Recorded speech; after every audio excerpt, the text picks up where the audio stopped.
खेळाचे टीचरच व्हायचं होतं मला. पण मी ते काही कारणास्तव लग्नानंतर ह्या सगळ्या गोष्टी होऊ शकल्या नाही, बंधनांमुळे किंवा कसल्या. त्यावेळी जर मी थोडासा प्रयत्न केला असता तर आज आतापर्यंत माझं एक डान्सिंग स्कूल असतं स्वतःचं आणि डान्स टीचर तरी बनले असते. ते माझं एक राहिलं. हाय, मी क्षितिजा. 26 दिवस 26 जागा 26 सेशन्स, एकच mission transformation. Welcome to day 9. आज मी आले आहे BST कॉलनी परेल येथे आपल्या आजवरच्या सेशन्समधील सर्वात छोट्या विद्यार्थ्यांना भेटायला. वयाची 50शी पार केलेल्या या विद्यार्थ्यांची एनर्जी म्हणजे बाप रे. मी सगळ्यांना बर्थ डेटनुसार उभं राहायला सांगितलं.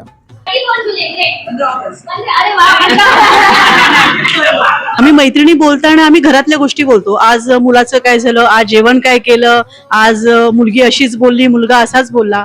तर हा जो आजचा संवाद होता की पूर्वी काय झालं, शाळेत असताना काय केलं, तुम्ही असं बोलल्यानंतर आम्ही डायरेक्ट 10वीच्या वर्गात गेले, 9वीच्या वर्गात गेलो, डायरेक्ट आम्ही 20शी मध्ये गेलो. तर मला असं वाटतं की आता नेक्स्ट टाइम जेव्हा आम्ही भेटू तेव्हा आम्ही आमच्या लहानपणीच्या गप्पा मारू. आम्ही घरातल्या वगैरे तरी गप्पा आम्ही मारणार नाही, स्वतःविषयी आम्ही गप्पा मारू.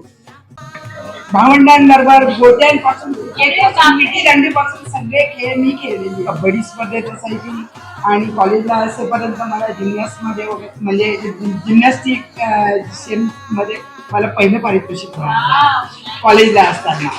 फर्स्ट इयर सेकंड इयर पर्यंत. 50शी नंतर आयुष्य कठीण होत नाही, तर ते जास्त सोपं आणि जास्त मॅच्युअर होतं.